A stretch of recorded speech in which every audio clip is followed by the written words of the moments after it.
François Fillon a le soutien de Nicolas Sarkozy, ce qui reconstitue l'équipe de 2007-2012, qui partage les mêmes idées.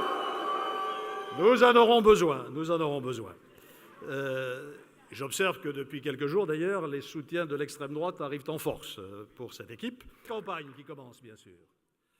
Une nouvelle campagne On ne supprimera pas 500 000 emplois de fonctionnaires en 5 ans. C'était d'abord 600 000, puis 500 000 fonctionnaires, emploi public, peu importe. Cela voudrait dire que pendant 5 années, comme il y aura à peu près 500 000 départs à la retraite pendant ces 5 années, du fait en plus de l'allongement de la durée d'activité, cela voudrait dire qu'on ne recrutera pendant 5 ans aucune infirmière, aucun enseignant, aucun policier. Ça n'a pas de sens et ça ne se fera pas. Ce parti reste aux antipodes de l'idée qu'un gaulliste peut se faire de la France.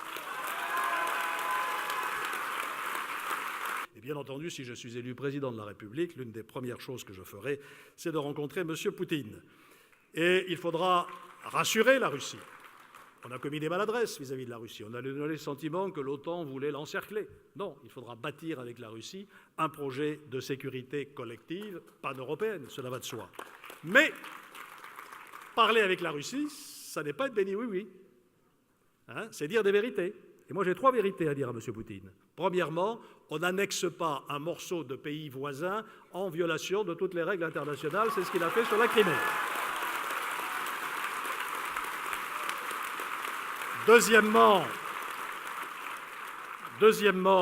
quand on signe des accords, comme l'accord de Minsk pour rétablir la concorde en Ukraine, on le respecte. Certes, il y a des faiblesses du côté de Kiev, mais on sait aussi que la Russie attise les choses du côté des séparatistes ou des indépendantistes ukrainiens. Il faut que cet accord soit respecté et c'est à ce moment-là que nous lèverons évidemment les sanctions contre la Russie. Il est évident que la priorité des priorités, c'est l'éradication de l'État islamique qui nous a déclaré la guerre. Et la France doit s'engager à fond dans la coalition internationale pour terrasser cet État islamique. Et si la Russie nous y aide, tant mieux. Mais je dirais à M. Poutine, et après, qu'est-ce qu'on fait ? Est-ce qu'on rétablit M. Bachar el-Assad au pouvoir à Damas, alors qu'il est en train d'éradiquer toute la population d'une superbe ville à l'histoire longue et brillante, celle d'Alep, en assassinant les enfants, les femmes, les gens dans les hôpitaux? Ça, c'est inacceptable. Nous conduisent à une profonde, à une sincère, à une durable unité. La France est diverse. Nous ne sommes pas tous pareils, nous n'avons pas les mêmes origines, nous n'avons pas la même couleur de peau, nous n'avons pas les mêmes religions, parfois nous n'avons pas les mêmes orientations sexuelles, et ces différences sont respectables, c'est une richesse et une force pour la France.